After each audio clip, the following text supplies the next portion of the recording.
Hello friends, welcome back to my channel SRK drama explain. Friends, ये video मैं लोगों के एंटरटेनमेंट के लिए बनाती हूँ, so please watch full, share, subscribe and like this video.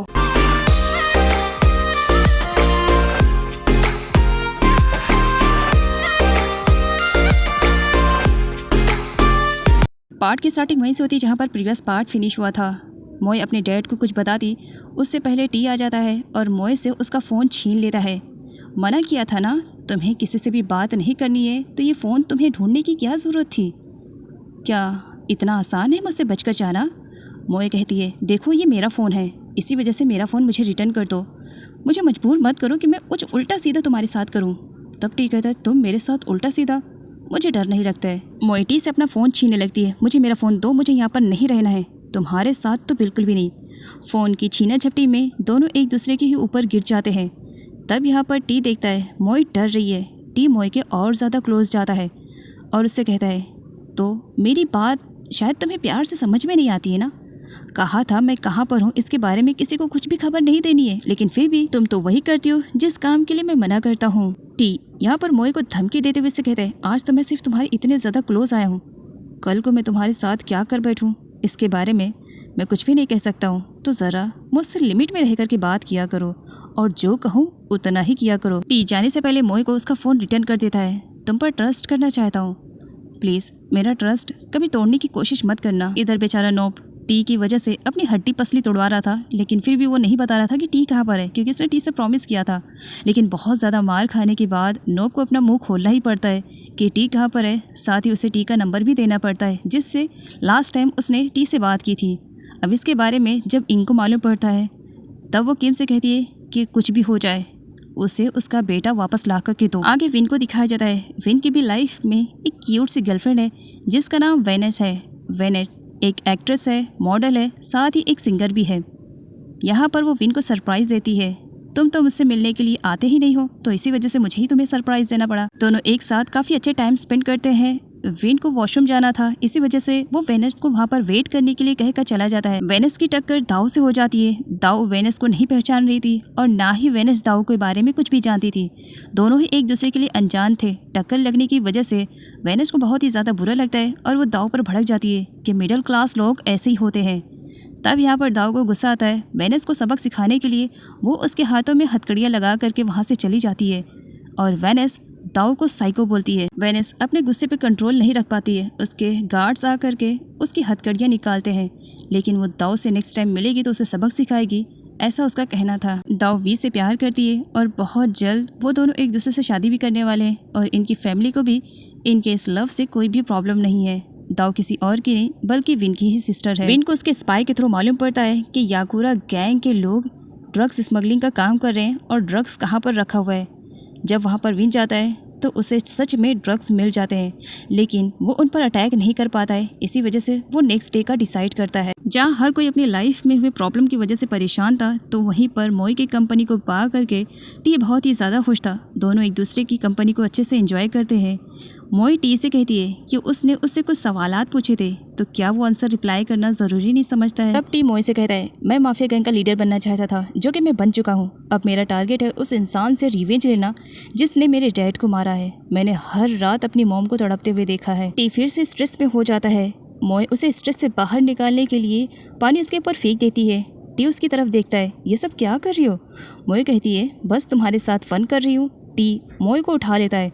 अच्छा, तो मैं तुम्हें ये बताना चाहता हूँ कि सिर्फ फन तुम्हें करना नहीं आता है, मुझे भी करना आता है, कहकर मोई को पानी में फेंक देता है। टी और मोई जब वापस घर पर आते हैं, तब वहाँ पर किम और मोई का ब्रदर दोनों आ चुके थे टी को रिसीव करने के लिए। जहाँ पर टी को मिसअंडरस्टैंडिंग हो जाती है। उसे लगता है कि उसने मोई पर ट्रस्ट करके उसे उसका फ़ोन दे दिया और मोई ने अपने डैड और ब्रदर को बता दिया कि इस वक्त टी कहाँ पर है। इसी वजह से उसे मोई पर बहुत ही ज़्यादा गुस्सा आ रहा था। किम टी को वापस चलने के लिए कहता है। टी तो पहले मना करता है। किम के फोर्स करने पर वो जाने के लिए तैयार था। तब वहाँ पर मोई आती है। मोई टी को एक बार फिर से बताना चाह रही थी कि उसने अपने डैड को कॉल करके नहीं बताया है, क्योंकि उसे लग रहा था कि टी उस पर डाउट कर रहा है। वो श्योरिटी करवाना चाह रही थी, लेकिन टी को कहाँ श्योरिटी करवानी थी। उसने अपने दिमाग में बैठा लिया था कि ये सब कुछ मोई ने किया है। इसी वजह से वो अपना सामान पैक करता है और उस आइलैंड से वापस जाने का डिसाइड कर लेता है और पीछे से मोए को भी आना पड़ता है। नेक्स्ट डे विन उसी प्लेस पर वापस पहुंच जाता है जहां पर उसने बहुत सारे ड्रग्स को देखा था, लेकिन गार्ड्स उसे अंदर जाने नहीं दे रहे थे। विन को बहुत ही ज़्यादा बुरा लगता है और वो गार्ड्स के साथ फाइटिंग करने लगता है कि उसे किसी भी कंडीशन में देखना है कि अंदर क्या है। और तब वहाँ पर एंट्री होती है टी की। टी जो कि अब माफिया गैंग का लीडर बन चुका है, वो विन के सामने आता है। इस तरीके से मेरे प्लेस पर आ करके मेरे ही गार्ड की बैंड बजा करके तुम साबित क्या करना चाहते हो? अगर लड़ना है तो मुझसे लड़ो। तब किम कहता है मुझे तुमसे लड़ना नहीं है, मैं बस यहाँ की इंक्वायरी करना चाहता हूँ। टी कहता है पहले मुझसे फाइट करो, उसके बाद इंक्वायरी करना। टी और विन के बीच में फाइटिंग स्टार्ट हो जाती है। दोनों ही बहुत ही बेस्ट तरीके से फाइट करते हैं। तब वहाँ पर नट आ जाता है जो टी को रोकता है। विन, तुम्हें डाउट हो रहा है कि हम इलीगल तरीके से काम कर रहे हैं, तो एक काम करो ना, जा करके तुम सर्च कर लो ना। आई थिंक तुम्हें कुछ भी नहीं मिलेगा। विन जब सर्च करता है तो देख करके काफ़ी परेशान हो जाता है। जिस जगह पर उसने कल बहुत सारे ड्रग्स देखे थे, आज तो वहाँ पर कुछ भी ऐसा नहीं था। तब नट उसे टीज करता है कि इस तरीके से उसे किसी पर इल्ज़ाम नहीं लगाना चाहिए। टी को इतना तो मालूम हो गया है कि उसके गैंग में भी कोई ना कोई है जो ड्रग्स डीलिंग का काम कर रहा है, लेकिन वहाँ पर ड्रग्स नहीं थे। ये देख करके वो भी सेटिस्फाई फील करता है कि ऐसा आई थिंक कुछ भी नहीं है। विन को मिसअंडरस्टैंडिंग हुई है। जब टी वापस घर आता है, उसकी मॉम पर अटैक हो रहा था। टी बहुत ही बहादुर तरीके से उस बंदे से लड़ता है जो कि उसकी मॉम पर अटैक कर रहा था। टी उसे पकड़ने की कोशिश करता है। वो उसे पकड़ने ही वाला था, लेकिन तभी इंग आ जाती है जो रो रही थी। वो टी को खोना नहीं चाह रही थी क्योंकि टी उसका मोहरा था और अपने मोहरे को इस तरीके से वो खो दे, वो ये बर्दाश्त नहीं कर सकती थी। इसी वजह से वो टी को उस बंदे को फॉलो करने के लिए रोक देती है। आफ्टर ऑल उस बंदे को हायर करने का काम भी तो इंग ने ही किया था। और साथ ही वहाँ पर एक पुलिस ऑफिसर की आईडी भी टी को मिलती है जो कि इंग की ही चालों में से एक चाल थी। नेक्स्ट सीन में टी उस ऑफिसर को किडनैप करवा लेता है जिसकी आईडी उसे मिली थी और बहुत बुरी तरीके से मारपीट कर रहा था। तब वहाँ पर मोए आती है। मोए को मालूम पड़ता है कि इस बंदे ने कल रात उसकी मॉम पर अटैक करने की कोशिश की थी। अगर कुछ हो जाता तो टी कैसे बर्दाश्त कर पाता। पुलिस ऑफिसर ने टी के सामने झूठ कहा कि विन के कहने पर उसने ये सब कुछ किया। टी को बहुत ही ज़्यादा बुरा लगता है। इसी वजह से वो अपना नेक्स्ट टारगेट विन की मॉम को रखता है जो कि एक्चुअल में उसकी रियल मॉम है। यहाँ पर वो उनकी फ़ोटोज़ को क्लिक करता है और उनसे अच्छी तरीके से बात करता है और उन्हीं फ़ोटोज़ को सेंड करता है वो अनंत के पास और उसे धमकी देता है कि बहुत जल्द उसकी ये प्यारी सी फैमिली डिस्ट्रॉय होने वाली है। अनंत डर जाता है और अपनी वाइफ के पास कॉल करता है। अभी उसकी वाइफ उसे कुछ बताती, सडनली वहाँ पर एक कार वाला आ जाता है जिसकी वजह से अनंत की वाइफ का एक्सीडेंट होते होते बच जाता है क्योंकि टी उन्हें सेव जो कर लेता है। अनंत की वाइफ यहाँ पर टी को नहीं पहचान पाती है कि टी कौन है, आखिर फर्स्ट टाइम जो वो मिली हुई थी। इसी वजह से वो टी को थैंक्स बोलती है कि सही टाइम पर टी ने उनकी जान बचाई। अगर वो ऐसा नहीं करता तो शायद उनके साथ आज कुछ ना कुछ तो गलत हो जाता। और एक्चुअल में दिखाया जाता है वो कार वाला कोई और नहीं, मोए का ब्रदर था जो कि टी के कहने पर उसने ये सब किया था। टी स्माइल करता है। घर वापस आने के बाद अनंत अपनी वाइफ से पूछता है कि वो फ़ोन पर इतनी ज़ोर से क्यों चिल्लाई थी। तब यहाँ पर अनंत की वाइफ बता देती है कि किस तरीके से उसका एक्सीडेंट होते होते बच गया, वो भी टी की वजह से।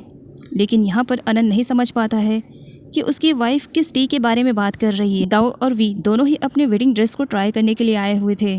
वी दाऊ की काफ़ी तारीफ़ें करता है कि वो इस ब्राइडल वाले ड्रेस में बहुत ही ज़्यादा प्रीटी लग रही है। विन और वेनस भी उसी मॉल में आए हुए थे। वेनस विन को कहती है कि वो ऊपर वाले फ्लोर पर आए, वो उसका वेट कर रही है।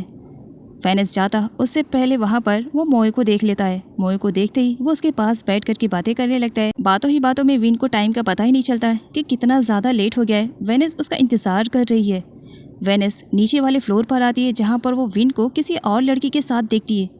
उसे बहुत ज़्यादा बुरा लगता है। वो विन के साथ किसी और लड़की को बर्दाश्त भी नहीं कर सकती थी। इसी वजह से वो ये जतलाना नहीं भूलती है कि विन उसका बॉयफ्रेंड है और वो उसकी गर्लफ्रेंड है। दोनों एक दूसरे के साथ डेट कर रहे हैं और बहुत जल्द इंगेजमेंट भी करने वाले हैं। यहाँ पर मोए विन को देख रही थी क्योंकि उसे इसके बारे में कुछ भी आइडिया नहीं था और ना ही कभी विन ने उसे बताया था। वो उसके लिए खुश थी, वो उसे कॉन्ग्रेचुलेट भी करती है। वेनस विन को लेकर के वहाँ से चली जाती है। वेनस विन से मोए के बारे में पूछने लगती है कि वो लड़की कौन थी। अभी विन उसे कुछ बताता, उसे किसी पर डाउट हो जाता है जो कि उन दोनों की बातों को रिकॉर्ड कर रहा था। तब विन उसे फॉलो करने लगता है।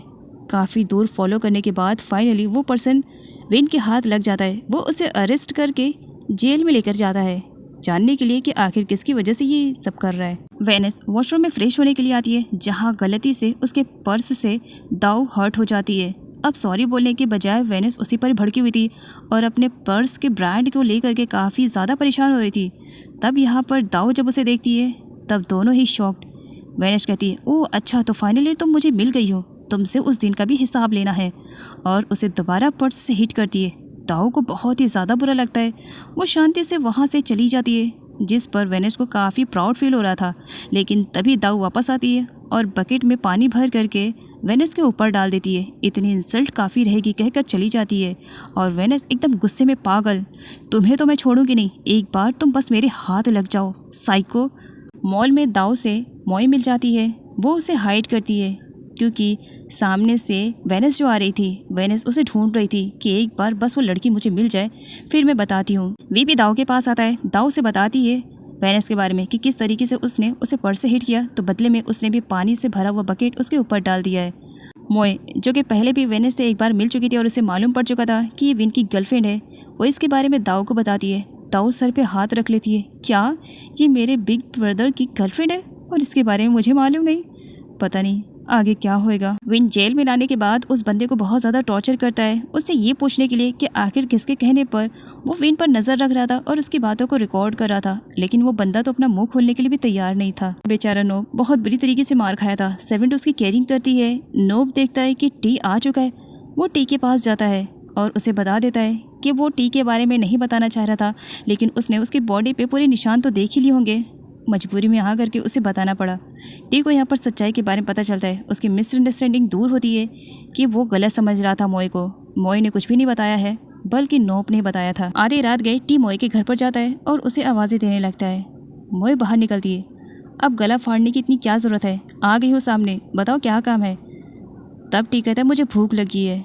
मोए आधी रात गए टी के लिए उसका फेवरेट वाला नूडल बनाती है। तब टी कहता है, बस सिर्फ नूडल? क्या मैं सिर्फ नूडल खाऊंगा? मोए कहती है, इतनी रात गए मैं सिर्फ यही बना सकती हूँ, खाना है खाओ, नहीं तो वापस घर जाओ। टी मोए से कहते हैं, क्या मुझे अकेले खाना पड़ेगा? मोए कहती है, मुझसे तो बिल्कुल भी एक्सपेक्टेशन रखना नहीं, मैं तुम्हारे साथ नहीं बैठने वाली हूँ। टी कहता है, मैं तुम्हारी बात नहीं कर रहा हूँ, मैं तो उस डॉग की बात कर रहा हूँ। ये डॉग मोए का फेवरेट वाला डॉग है और उसकी मॉम से ही ये मोए के पास है। टी कहता है, जाओ इस डॉग के लिए भी कुछ बना लो, आफ्टर ऑल ये मेरे साथ खाएगा ना।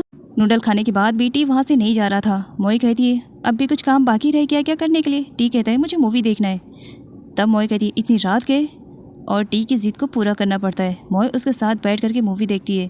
यहाँ पर टी बड़ी हिम्मत बना करके मोए से फाइनली सॉरी कह ही देता है। मैंने तुम पर डाउट किया, इसके लिए आई एम सॉरी। लेकिन बाद में जब मोए को देखता है, मोए तो सो चुकी थी। तब टी कहता है, मैं इतनी हिम्मत बना करके इस लड़की से सॉरी बोलने के लिए आया था और इसे सोने में इंटरेस्ट है। जाने से पहले टी मोए को ब्लैंकेट से कवर करके चला जाता है। मोए उस वक्त जगी हुई थी, वो स्माइल कर रही थी।